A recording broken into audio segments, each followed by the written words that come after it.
couple more quick questions from Michael Schirling. So you're also a consultant to the Vermont League of Cities and Towns, so you know a lot, and because it's small, you know rural policing and what's going on there. Just wondering, some folks think that a regional policy really needs to happen, a regional policing rather than these towns and the way things are financed now. How is rural policing doing in the state of Vermont? And do we need to change the way that operates?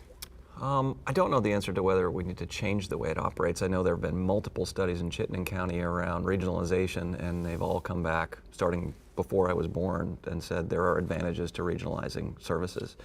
That said, we've got some great small police departments in Vermont, and it was always fascinating to me to talk with other chiefs and folks in departments, and you think coming from the bigger department that you would have thought of more stuff. Like, we thought of close to everything. It's not even close to the case. There are some really innovative and great things going on all over Vermont.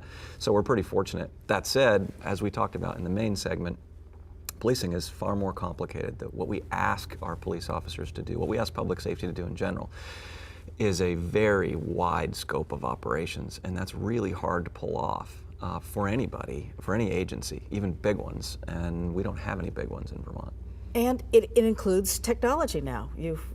Technology was important to bring the police departments up to the 21st century, but there is cybercrime that you are also an expert in. How do we keep up? Does having better technology help make that better, or are the criminals just one step behind you, or vice versa? The best way to keep up is to have a good prevention ground game. So if you can prevent crimes from happening, whether that's with internet safety or youth safety or burglary prevention or how to keep your car safe, which in a nutshell is don't leave anything of value in it and no one will steal anything.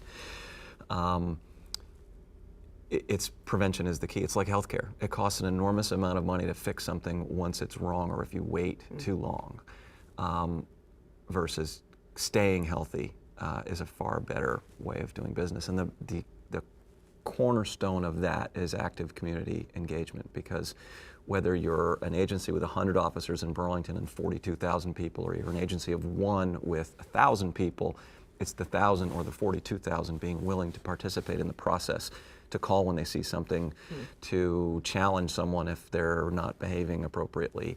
That's the key to community safety. Michael Schirling, thank you so much. Thank you.